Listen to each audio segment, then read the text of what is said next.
کلمہ طیبہ ایمان کی تازگی کا سبب ہے۔ چنانچہ نبی صلی اللہ علیہ وسلم نے فرمایا جددوا ایمانکم، اپنے ایمان کی تجدید، اپنے ایمان کو رینیو کرتے رہا کرو۔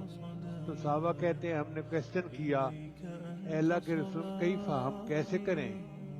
فرمایا اکثر من قول لا الہ الا اللہ، فرمایا کہ تم لا الہ پڑھتے رہا کرو، تمہارا ایمان تجدید یعنی رینیو ہوتا جائے گا، تازہ ہوتا جائے گا۔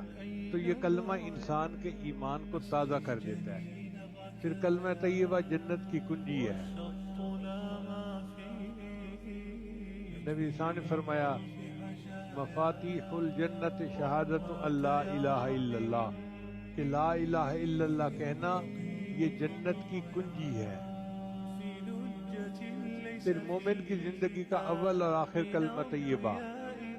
جب بچہ بولنا شروع کرتا ہے تو اس کو اللہ کا نام کہلوانا چاہیے، اور ماں باپ کو چاہیے کہ کلمہ پڑھنا سکھائیں تاکہ زندگی کی ابتدا کلمے سے ہو۔ اسی طرح جب کوئی بندہ دنیا سے فوت ہونے لگتا ہے، آخری وقت میں نبی صاحب نے فرمایا اس کو کلمہ پڑھاؤ، کلمے کی تلقین کرو۔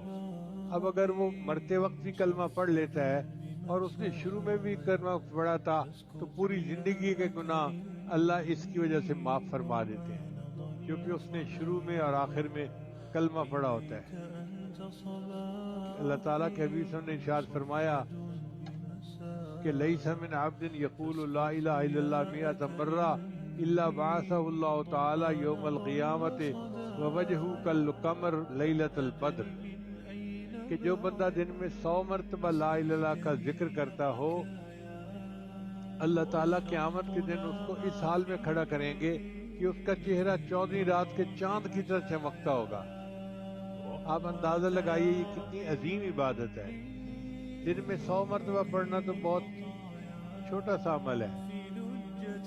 ہر نماز کے بعد ہم 20 مرتبہ پڑھنے کا اگر معمول بنا لیں تو بھی 100 مرتبہ ہو سکتا ہے، یا صبح و شام میں کوئی وقت نکال کے 100 مرتبہ پڑھ لیں، یا دفتر آتے جاتے گاڑی میں بیٹھے ہوئے 100 مرتبہ پڑھنے کا معمول بنا لیں، تو ہمارا چہرہ قیامت کے دن 14ویں رات کے چاند کی طرح منور ہوگا۔